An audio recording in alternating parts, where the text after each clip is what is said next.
प्रधानमंत्री जी अपने कामकाज गिनाते हैं, कौन सा काम किया? डबल इंजन की सरकार है, कौन सा काम किया है? देखिए विकास में वो पुल बनिए गया, हवाई अड्डा पे चढ़िए लिए।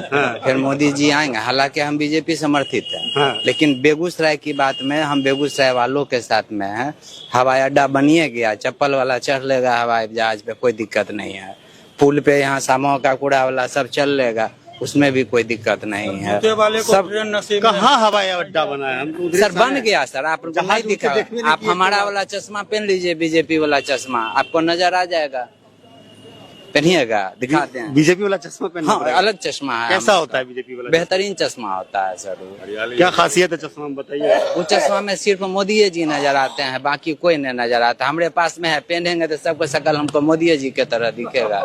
क्या करें, ऐसा हम लोग के साथ काम किया है। मोदी जी खुद ही कहते हैं कि गुजरात में मैं 2002 में गया, उससे पहले गुजरात में बड़ी हालत खराब थी, और 10 वर्षों के अपने शासनकाल में मोदी जी का दावा है कि उन्होंने गुजरात को बिल्कुल ट्रांसफॉर्म कर दिया।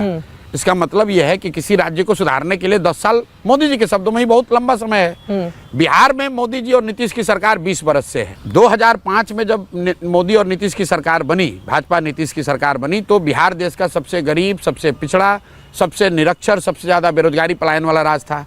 और आज 2025 में भी देश का सबसे गरीब, पिछड़ा, निरक्षर, पलायन, बेरोजगारी वाला राज्य बिहार ही है। तो मोदी जी ने क्या सुधार कर दिया?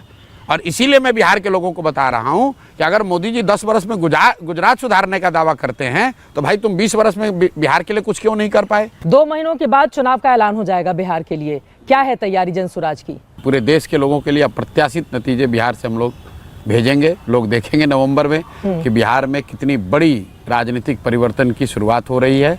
बिहार में व्यवस्था परिवर्तन को लेकर लोग साथ में आकर एक नया विकल्प, एक नया प्रयास लोगों को दिखेगा कि कैसे बिहार की इसी सो कॉल्ड जातियों में बटे हुए समाज ने, गरीब जनता ने, अनपढ़ समाज ने कैसे मिलकर देश का सबसे सशक्त लोकतांत्रिक एक्सपेरिमेंट करके यहाँ एक नई सरकार, एक नई व्यवस्था बनाई।